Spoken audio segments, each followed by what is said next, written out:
The next thing I want to talk about is something that's called angle of engagement. First gear, as I'm moving it, when it touches that back plate of your piston, that is what's called angle of engagement.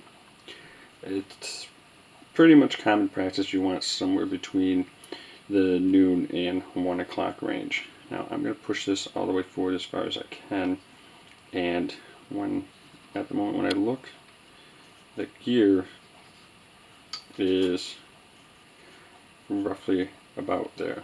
It's pretty much right on the money. There's no modifications are needed there as it stands. However, don't forget that when your gearbox is together, it is going to be under tension of a spring. Now, as it is right now, I know it's hard to see, but I'm trying to hold everything together. The angle engagement it moved a teeny bit, but it's still looking at about the 1 o'clock range. I'm pretty confident with that. It doesn't have to be 100% exact. However, if you were hitting more at, let's say, your 2 o'clock, or even worse at more like the 11, you're going to cause unneeded tension on your gear and specifically on that part of your piston, and cause a premature wear down and failure. Next thing I want to check is the Tappet plate itself as far as inside of the gearbox. I want to make sure that it is not going to be too wide for it. So that's the reason I took the cylinder out, is because now I can see down into the gearbox itself. And again, this is not under the spring. This is just free flowing in there. And what I am doing is pinching the gearbox as hard as I can. I could screw it down, but you get a pretty good feel right from there. And in here, I'm not feeling any bogging down, not feeling any like resistance. Moving on to the nozzle itself, what I want to check now is make sure that it is going in to my hop up far enough so when it pushes the BB in, it can get a good air seal. And when the nozzle retracts, that there is enough clearance for a BB to feed up. This is one of the main reasons for failure to feeds or jams.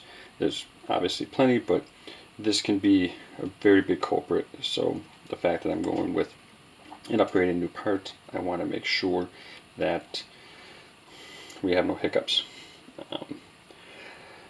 On a quick note with nozzles, I found out with Max when I was buying it that there is a certain millimeter.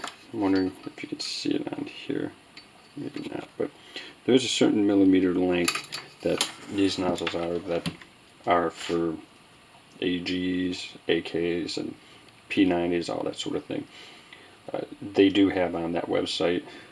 But now that I've put some screws on here, I've got this tight, and right now I have it in the full extension. And I'm going to put, as I look, there's no gap whatsoever. Now this did move back a teeny bit due to the fact that it's not under spring tension, but as I look down there, there's no hole. That seal right there can be one of many reasons for losing feet per second, because the air, you lose it out through other parts. Inserted the nozzle back to its fullest, or back to the furthest back it'll go. And again, I'm going to take my hop-up unit. I don't see any red whatsoever.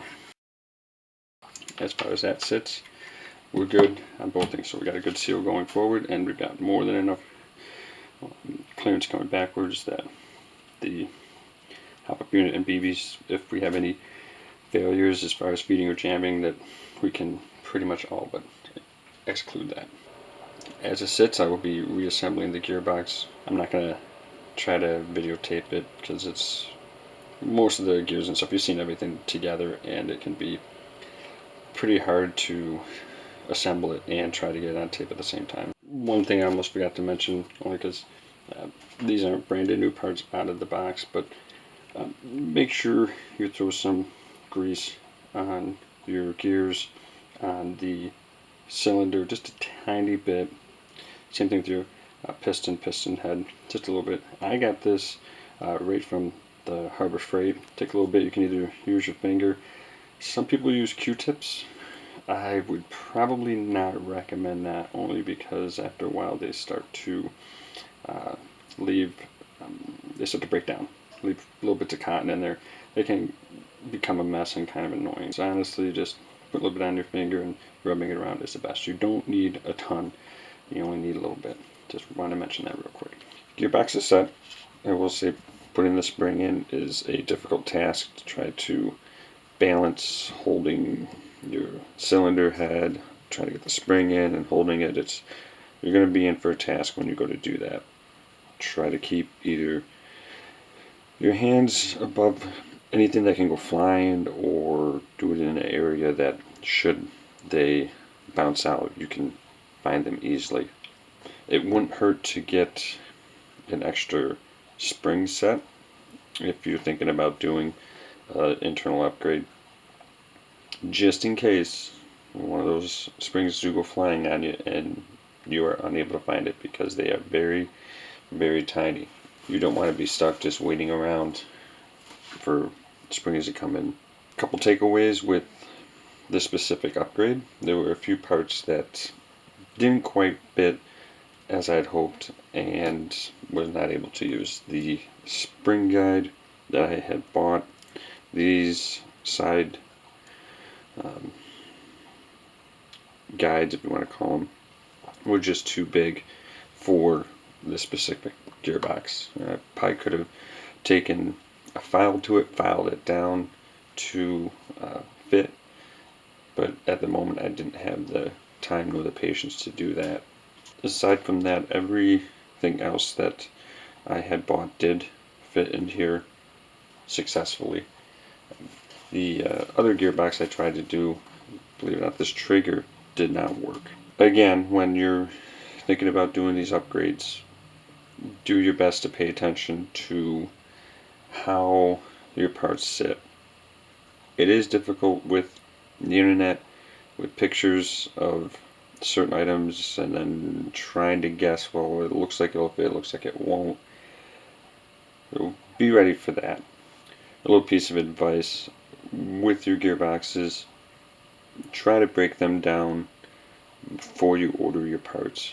This can give you a pretty good idea of what you're dealing with on the internals.